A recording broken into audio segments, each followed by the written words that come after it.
अभी हम आगे बढ़ते हैं। हमारा जो नेक्स्ट सेक्शन है जो कि है विजुअलाइजेशन यूजिंग चार्ट्स। एक्सेल में हम काफी सारे चार्ट्स बना सकते हैं। तो पहले हम समझते हैं कि विजुअलाइजेशन का इंपॉर्टेंस क्या है, हमें क्यों चार्ट्स बनाने चाहिए। अगर हम हमारे डेटा के लिए समरी फाइंड कर सकते हैं, उसको नंबर्स में रिप्रेजेंट कर सकते हैं, तो फिर चार्ट बनाने का पर्पस क्या है। तो उसके लिए मैं कुछ एक एग्जांपल दूंगा और उसके बाद हम जाएंगे प्रैक्टिकली एक डेटा लेंगे और डेटा के ऊपर हम ये सारे जो चार्ट्स है उसको बनाएंगे।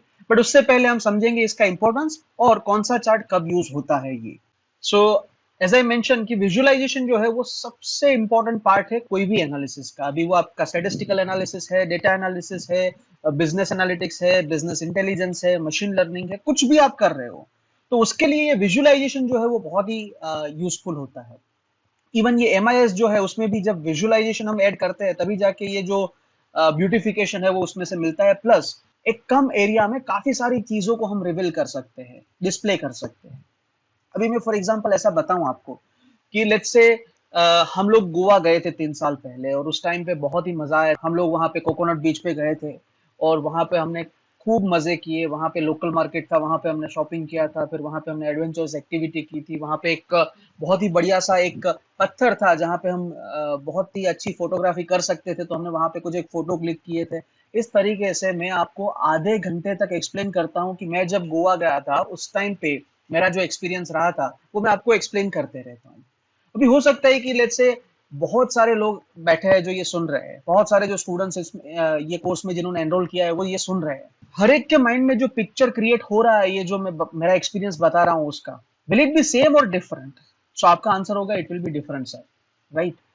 और वो डिफरेंट ही होगा, क्यों? क्योंकि जब भी मैं वर्ड यूज करता हूँ गोवा, तो उस टाइम पे आप क्या करते हो, अपनी जो मेमोरी है उसमें से आपका गोवा का एक्सपीरियंस है उसको फैच करते हो और ये पिक्चर आपका यहाँ पे आ जाता है कि भाई ये आपके एक्सपीरियंस का एक पिक्चर आ गया। उसके बाद मैं बोलता हूँ हम कोकोनट बीच पे गए थे। अभी आप लोगों ने कोकोनट बीच विजिट किया है तो वो बीच का जो पर्टिकुलर एरिया है उसको आप ड्रिल डाउन करेंगे। अगर लेट्स से कोकोनट बीच पे नहीं गए तो आप बागा बीच या कलंगट बीच जो है वहां पे गए होंगे, तो उसका जो पिक्चर है वो आप यहाँ पे फेच करेंगे और उसके बाद जो भी मैं बोलता हूँ आप उसमें फिट करने का ट्राई करेंगे। अभी हर एक का एक्सपीरियंस अलग अलग है, तो हर एक के ये जो बेस पिक्चर है, बेस एक्सपीरियंस है, वो अलग अलग रहेंगे। तो जिसके चलते ये जो सबके माइंड में जो विजुअलाइजेशन क्रिएट हो रहा है that will be different. But वो मेरा पर्पस नहीं है कि सबके माइंड में मैं डिफरेंट विजुअलाइजेशन है उसको मैं क्रिएट करूं।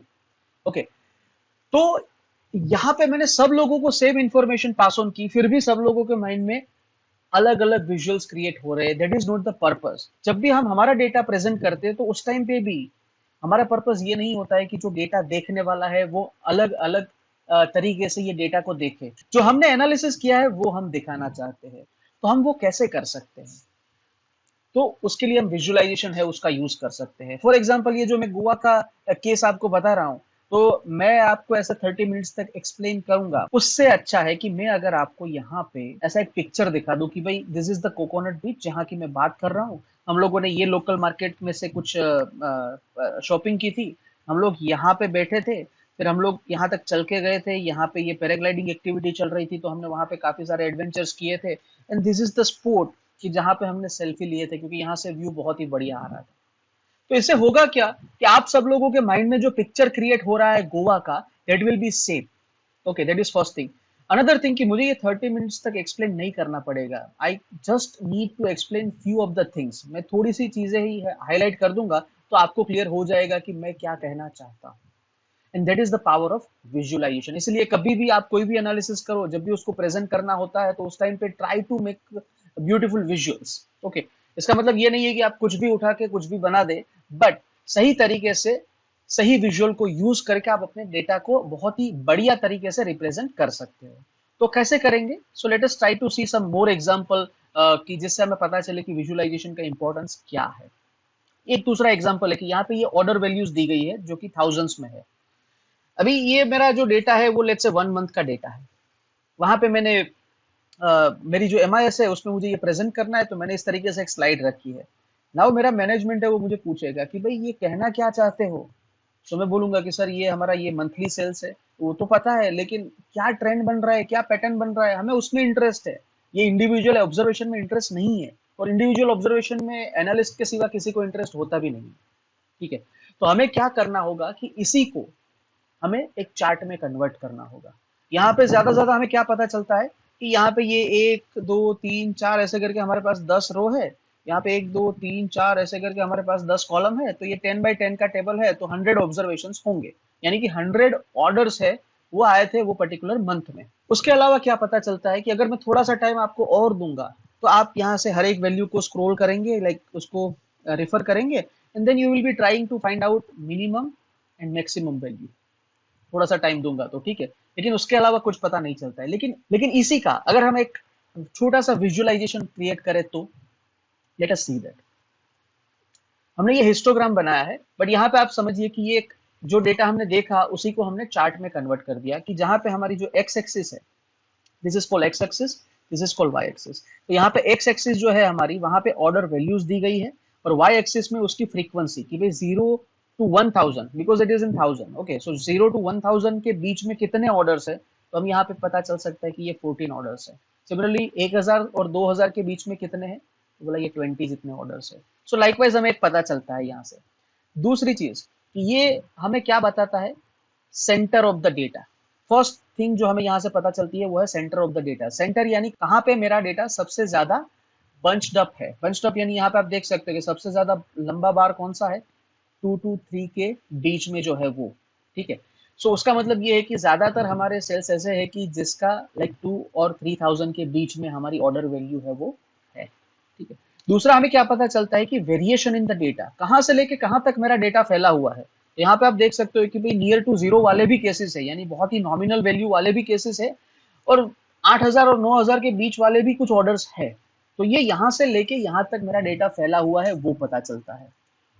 तीसरा, जब स्टैटिस्टिकल एनालिसिस करना होता है तो उस टाइम पे हम लोग नॉर्मल डिस्ट्रीब्यूशन एक्सपेक्ट करते हैं। तो नॉर्मल डिस्ट्रीब्यूशन यानी क्या है कि ये हमारा जो बेल शेप कर्व जो बनाता है ये, उसको हम नॉर्मल डिस्ट्रीब्यूशन बोलते हैं। लेकिन यहाँ पे ये डेटा जो है आप बार्स को देखेंगे तो ये नॉर्मल नहीं है, ये राइट स्क्यूड है, क्योंकि उसकी टेल जो है वो किस तरफ जा रही है, राइट साइड जा रही है, तो इसको राइट स्क्यूड डेटा बोला जाता है। और क्या पता चलता है, आउटलायर।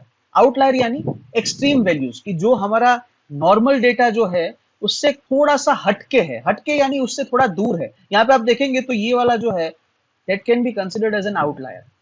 भले ही वो ऑर्डर वैल्यू है तो हायर ऑर्डर वैल्यू है तो वो हमारे लिए अच्छा है, लेकिन जब भी हम एनालिसिस करते हैं तो वो अच्छा है या बुरा है, दोनों चीजों में हमारा एनालिसिस होना चाहिए और हमें पता होना चाहिए कि ऐसा क्यों हो रहा है। क्योंकि अगर अच्छा है और ऐसा हो रहा है तो उसका रीजन मुझे पता होगा, तो मैं क्या करूंगा कि उसको मैं रिपीट करूंगा। लेट्स से मैंने यहाँ पे कोई स्पेशल डिस्काउंट दिया था या कुछ स्पेशल ऑफर दी थी, तो उसकी वजह से मुझे बहुत बड़ा ऑर्डर मिला है, तो यही डिस्काउंट और ऑफर को मैं हर एक को दे सकता हूँ ताकि मेरा जो सेल्स है वो बढ़े। तो ये आउटलायर्स है वो हमें चार्ट बता सकता है। और काउंट ऑफ द डेटा यानी कितने डेटा पॉइंट्स है, तो जैसे हमने देखा कि यहाँ पे एक तो 100 डेटा पॉइंट्स है वो पता चलता है। दूसरा हमें ये पता चलता है कि भाई हर एक बार की जो वैल्यू क्या है, तो यहाँ पे ये 14 है, ये 20 है, लाइकवाइज इट इज देयर। इसके अलावा भी है कि लेट्स से, तो हमने जो यहाँ पे हमारे सेल्स डिपार्टमेंट को एक टारगेट दिया था कि आपके ऑर्डर की जो वैल्यू है वो मिनिमम 5000 के ऊपर ही होनी चाहिए। ओके, और ऐसे कितने होने चाहिए, तो बोला ऐसे मिनिमम 70% ऑर्डर ऐसे होने चाहिए कि जिसमें आपकी वैल्यू 5000 से ऊपर है। यानी 100 ऑर्डर्स आप लाए हैं तो उसमें से 70% ऑर्डर ऐसे होने चाहिए कि जिसमें ऑर्डर वैल्यू है वो 5000 के ऊपर है। अभी हमें देखना है कि वो लोगों ने टारगेट अचीव किया है कि नहीं किया है, तो हम इजीली यहाँ पे देख सकते हैं कि ये रहा मेरा 5000। ओके, मैं यहाँ पे एक वर्टिकल लाइन ड्रॉ करूंगा तो मुझे पता चलेगा कि ज्यादातर ऑर्डर है वो बिलो टारगेट है, few orders are there which are above target. अभी फ्यू यानी कितने हैं, तो यहाँ पे आप देख सकते हैं ये फ्रीक्वेंसी 5 है, यहाँ पे 5 + 5 + ये 2 यानी 12 आउट ऑफ 100, यानी कि 12% ऑर्डर्स आर देयर कि जिसकी वैल्यू 5000 से ज्यादा है। हालांकि टारगेट कितना था 70% का, तो वो कितने पीछे है वो हमें इजीली पता चल सकता है। तो इस तरीके से एक चार्ट जो है वो बहुत सारी चीजें बताना चाहता है, लेकिन हमें ये सही क्वेश्चंस उसको पूछने पड़ेंगे। So that is why visualisation is very very important. So अभी हम अगले सेशन में देखेंगे कि कौन सा चार्ट कब यूज करना चाहिए। Thank you so much, see you in the next session, happy learning.